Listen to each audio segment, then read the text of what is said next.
has the political environment really shifted to the negative overall on climate change with the US pulling out of the Paris Accord?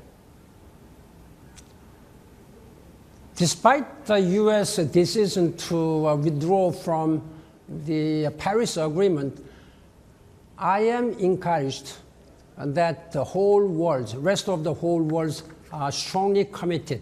They know that this Paris Agreement, even though it may not be a perfect agreement, is still a most ambitious and achievable target to make sure that the global temperature rise is contained below 2 degrees Celsius.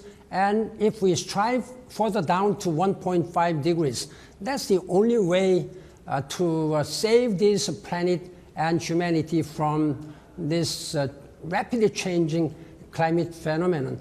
I sincerely hope that US will come back realizing that they have a global and moral political responsibility.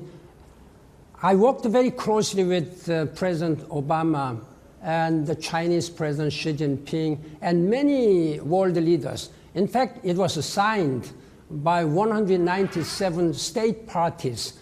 US is the only country now who is now stepping back from this global agreement. We are all in this together. We cannot negotiate with the nature. We have to live harmoniously with the nature. That's the only way which we can make sure that our succeeding generations will be able to live in prosperous and safe and healthy society. I sincerely hope that they will come back. If they don't, what is the biggest issue? Does it remain the mobilization of financing? Financing will be critically important.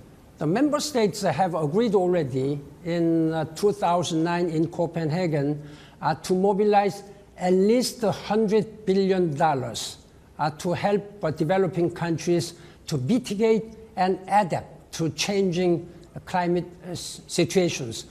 Without mobilizing science and technology, without mobilizing political will as well as financings, we cannot do this way. At this time, while $100 billion may be a big sum, if we mobilize partnership among public, private financings, I think we can do it. A Green Climate Fund has already been established in Songdo, Republic of Korea, and there is a strong commitment. Now, with the United States pulling back from this Paris Agreement, I am concerned that how to mobilize this necessary financial support for many developing countries who do not have capacity to address these climate change issues. They do not have any responsibilities, historically speaking. Therefore, it's absolutely necessary that the international community show a political will to work on this matter.